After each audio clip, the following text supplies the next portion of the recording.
Hi guys, it's your Soul Shondi and welcome back to our vlog.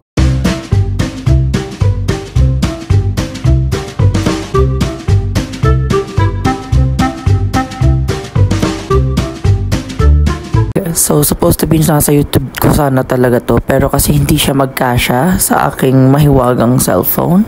So, I use my cellphone 11 Pro as my camera na 0.5. Kasi yan lang may 0.5. Itong isa wala. So, ginagamit ko din tong mic. So, if you haven't watched the previous vlog that I uploaded, yung recap ng 2024, go to my YouTube channel. Hindi ko alam kung ma-upload ko sa YouTube channel to. But anyway, I know for sure you guys are looking at my room na parang, shit, what is that? Tao pa ba nakatira dyan? Pasensya na, trop. Hindi kasi guys, don't judge me kasi hindi nyo pa alam kung anong nangyayari. Saring lang. So tomorrow, we will be going to General Santos City kasi this coming January 15 will be the Santo Niño de Bola. Yearly siya na ginaganap dito sa General Santos City. Supposed to be dun ako sa Cebu pero wala tayong pera. Tsaka kung magpa-party tayo dun na walang pera, ang pangit ng party mo din, parang wala lang din. Hindi pwedeng libre lahat, B. Anyway, so tomorrow will be our biyahe going there and I'm preparing. And anyways guys, hindi nyo pa alam pero nang nasa FNC ako, ginagawa na namin to. Kasama ko si Raynel, si James, si Russell, si Timothy. Sila yung mga kasama ko pagdating sa outfitan. And sa FNC kailangan hindi ka talaga magmukhang tanga dun kasi outfitan talaga dun sa outfitan B. So today, na-miss ko sa siyang gawin and usually ang ginagawa ko dun sa FNC is parang sa 1 week, magpe-prepare na ako lang, for example, outfit for Monday, Tuesday, Wednesday, Thursday, Friday, Saturday, and Sunday. That time, ang leader namin kasi si Kate, tsaka si Julian. So, every Friday, kasi may papasok na sa House of Collab, kami sa FNC nag-aabang lang kami kung kailan kami papasok. So basically, ang ginagawa namin every Friday is nag-iisip ng magiging outfit for that day. For example, this coming Friday mag-all pink tayo, or this coming Friday mag-streetwear tayo, ganito ganyan. So ganun yung nangyayari doon. And me, kasi ayoko talaga ma-stress ang pagdatingan sa outfit. And marami akong bit-bit doon, marami akong dala. Katulad dito nakikita nyo ngayon dito. Ganito yung palaging nagaganap doon sa FNC. So, ginagawa siya ngayon kasi nami-miss ko nga. So, ayun, samahan nyo ako mag-outfit for today. And of course, i-rate nyo din dyan sa comment section kung is it good or bad. So anyway, pagdating naman sa styling guys, my style usually gusto ko yung mga baggy kasi ang pangit kasi ng legs ko.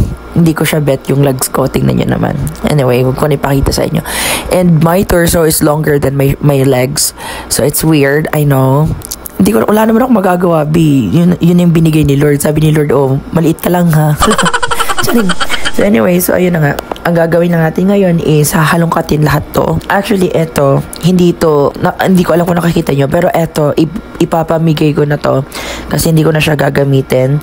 Tapos, eto naman, I'll try to work this out. This part. Tapos dito naman yung mga pants and everything. So I started actually kanina, hindi ko lang siya na vlog. Pero ngayon, I'll start from the very beginning tapos update ko kayo. Anyway, may salamin pala tayo dito. Kaya palagi nyo ako makikita dito. And of course, hindi ko siya papahabain masyado. Re-rate nyo yung fit ko, okay? Tapos may mga pangalan pala dyan kung saan ko nabili yung mga damit na yan or pinamigay ba or hindi ko na alam. Basta yun. So, let's start. They say you battling T-Top on smack in a small. So kanina, ito yung first fit ko na nakita ko kanina. Gusto ko kasi mag-gray-grayish. Tapos may nakita pala ako na etong pants na to, I got it from Ukay and this one is from my sister. Binigay niya na sa akin. So, let's check if papasa siya sa inyo. Alright.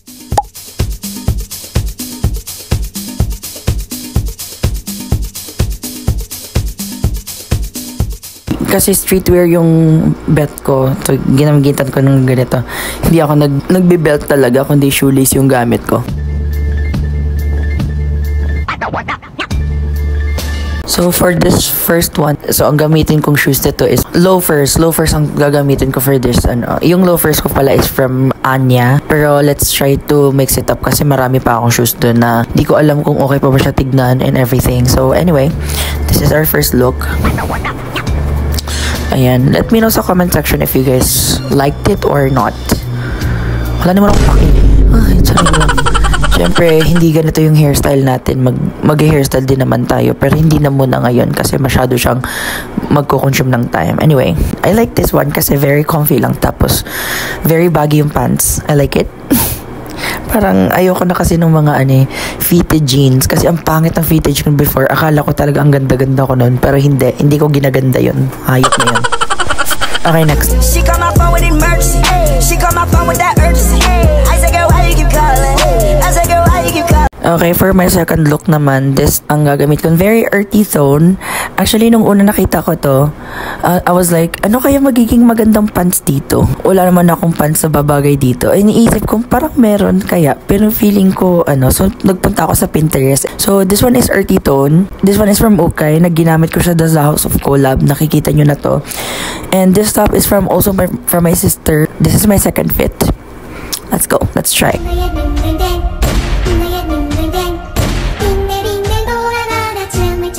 So this is our second fit. I don't know if you guys liked it. Crafted pala siya guys. And then yung dito naman sa aking belt, ang ginamit ko is shoelace pa din. Pero actually meron siyang belt na naka for this one talaga. Pero hindi ko siya ginamit kasi nasira ko siya. So nilagyan ko na siya ng shoelace. And bala ko bumili ng isa pang belt for this one. Yung parang ginaganon-ganon lang. Hindi ko alam yung tawag dun But anyway, this is our second fit.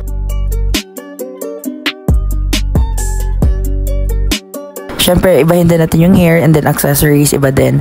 Pero yung fit lang yung pinapakita ko sa inyo guys kasi hindi ko talaga ma-pull off lahat ngayon. Kasi for sure magka-cramming na naman ako for that. Anyway, actually I like these kasi very bulky niya tignan.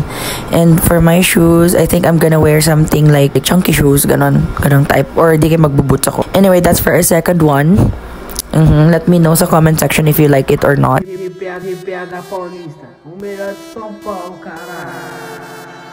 Atenção, você está em Heliópolis. Bem-vindo. This one is so small. Kakabili ko lang dito sa mall.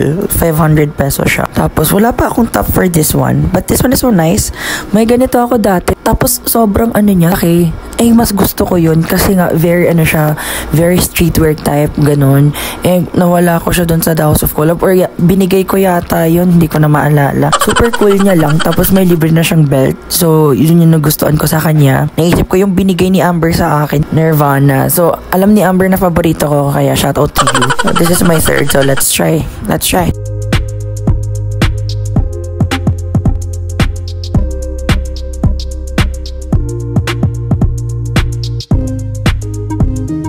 Hindi ko alam kasi biglaan lang talaga to siya. Pero nag-shorts ako tapos loose na top. Hindi ko alam kung isasali ko siya pag bit-bit. Ito yung 360 look niya.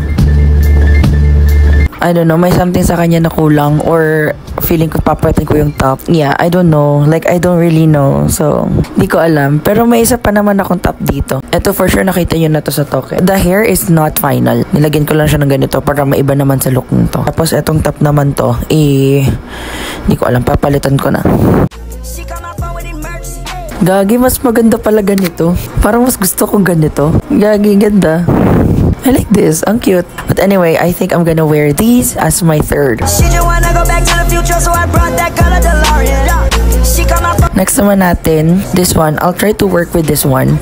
This one is very mahirap kasi it's loose. Loose kasi siya. Pero wala akong makitang pants na babagay sa kanya. I don't know. Feeling ko meron naman pero hindi ko pala siya nakikita. For sure, nakita nyo na to sa mga contents ko or nakita nyo na sa talk to kasi nasuot ko na to dun sa talk. So yeah, I'll try to find a partner for this one. May comment ako. This one is okay. Alam mo yung parang basic lang. Tapos wala siyang color, wala siya kahit ano.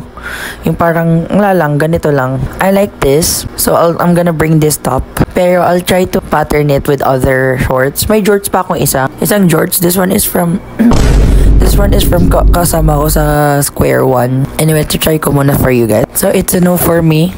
Pangit siya. For me, ayoko sa style niya. Ayoko sa color combination niya. Yung kaninang knitted, meron pa akong color white nun. Pero I think babagay siya dito. Kasi that one is parang dikit sa skin. I mean, like fitted siya. Tapos ito George, parang loose type siya. So parang feeling ko for sure nakikita nyo palagi to sa akin. Pati sa mga iba kong content. For sure nakikita nyo na to. My fave. All time fave. Bravo!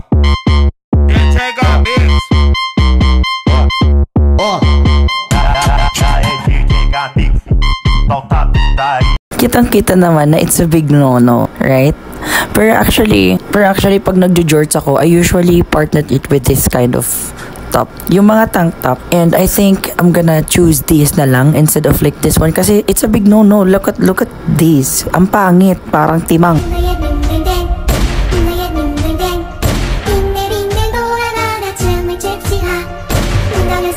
So final magta-tank top ako. May iba pa akong kulay doon. Pero yeah, magta-tank top ako. Tank top.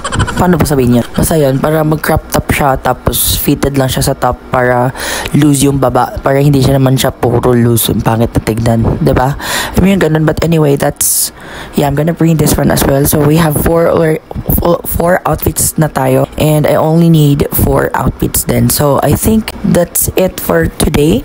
I'm gonna flash pictures na lang of me wearing those fits dyan mismo sa screen para hindi na kayo mahirapan mag-isip. Alright, let's go. And anyway, thank you so much for watching. Sa mga hindi pa naka-follow dyan, please do follow me. And also, meron din tayong Instagram na Sean De Mesa, and also my TikTok is Sean De Mesa 20. Also, please don't forget to follow and subscribe to my YouTube channel, Sean De Mesa. Please like the video and also heart if nagustuhan nyo and comment down below sa mga next nating mga contents. Alright? Thank you so much for watching and bye-bye. See you sa Sinulog Prititit. Anyway, that's it. Bye-bye.